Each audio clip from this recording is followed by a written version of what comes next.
Cougar Sports Saturday is live on this game day. Mitch, Harper, and Kyle Ireland with you. Some crazy scores in the Big 12 today. Arizona State holds on at home against West Virginia. ASU takes down West Virginia 25-23. Mountaineers were up 23-22, but ASU tacks on a late field goal to get the win. They improved to 7-3. Rich Rodriguez and the Mountaineers, they fall to 4-7. That ends their two-game win streak. Officially a losing record in year one for Rich Rod back in Country Roads with West Virginia in Morgantown. But that's the latest on the Big 12. Texas Tech is also just rolling on UCF.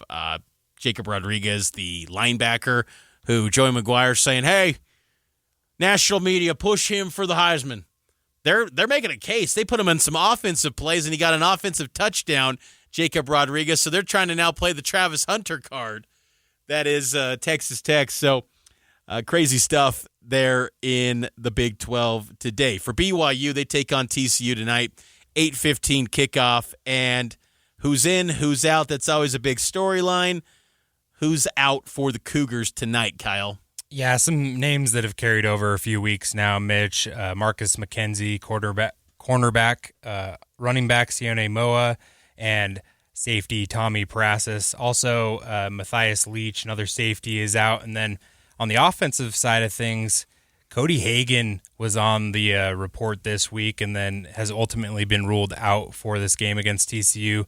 That'll be a bummer for BYU's offense because I felt like Cody has had some flashes this season, and you know, if JoJo Phillips is still kind of rusty coming back from injury, you know, you can never have too many good wideouts. Definitely. And Hagan started the week at questionable, then downgraded to the doubtful, and now officially out. Prasis dealing with a foot injury. He continues to deal with that. And Sione Moa, it's noteworthy that he continues to appear on the availability report because per the Big 12, a player that's out for the year only has to appear once, and then they don't have to be on the sheet. That's why you're not seeing Che Bryant Strother on the availability report each and every week. So the fact that Moa continues to show up is kind of noteworthy in the sense that maybe they're holding out hope still that he returns at some point.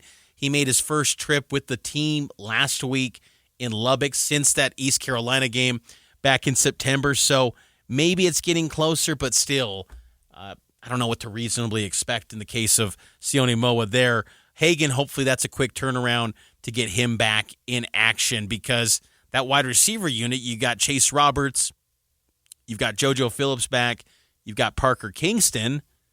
Next option, Tiger Bachmeier, probably Tay Nakua time, maybe, potentially. We get some Tay Nakua action tonight against TCU, so we'll see on that. For TCU, the noteworthy name is running back Kavorian Barnes. Their starting running back, he is out. TCU is not known to run the football. I mean, they've got an effective ground attack with Barnes, but without him, I would expect a pass-heavy attack from TCU, so BYU's secondary better be ready to take on Josh Hoover and this Horned Frogs passing attack that was excellent against BYU 2 years ago, passing for 439 yards. I'd like to think that's not going to happen tonight, Kyle, but I don't know if you agree with me or not, but it seems like whenever BYU plays TCU, fans always get a little bit leery because there's very few teams that, one, beat BYU consistently. There are even fewer teams that not only beat BYU, but hammer BYU whenever they play. Horned Frogs have a 5-game win streak, so this is a matchup BYU can end a little bit of a losing streak that dates back to the Mountain West days. Yeah, aside from that game 2 years ago, Mitch, maybe it's what JD was telling you earlier this week. This isn't TCU from the Mountain West, and BYU fans can hope that that is the case because TCU has had their number. I thought that 2 years ago, and BYU rolls into Fort Worth and loses 44-11. Now, BYU's defense is much better than that group 2 years ago, but still, it's just there's something about BYU and TCU that just makes Cougar fans a little nervous, a little scared. I mean, the last time BYU won was 2007. It's been a long time. It's almost 20 years ago. So it's been a minute since the Cougs got a win over the Horned Frogs. Let's take a break. We'll get to 3 and Out next here on Cougar Sports Saturday. But Imi Sushi here in Provo, excellent sushi to get ready for game day. Yeah, and the fun thing about Imi Sushi, Mitch, is the fact that it's not just sushi. Like, they have an expansive menu. I was looking at it. It's double-sided. They've got so many options there for you. You've got Chinese food, Japanese food, ramen, sushi. They've got the BYU roll, the Provo roll, drinks, and everything that you could want for a good game day meal. But if you mention KSL's Cougar Sports Saturday, you can get 15% off.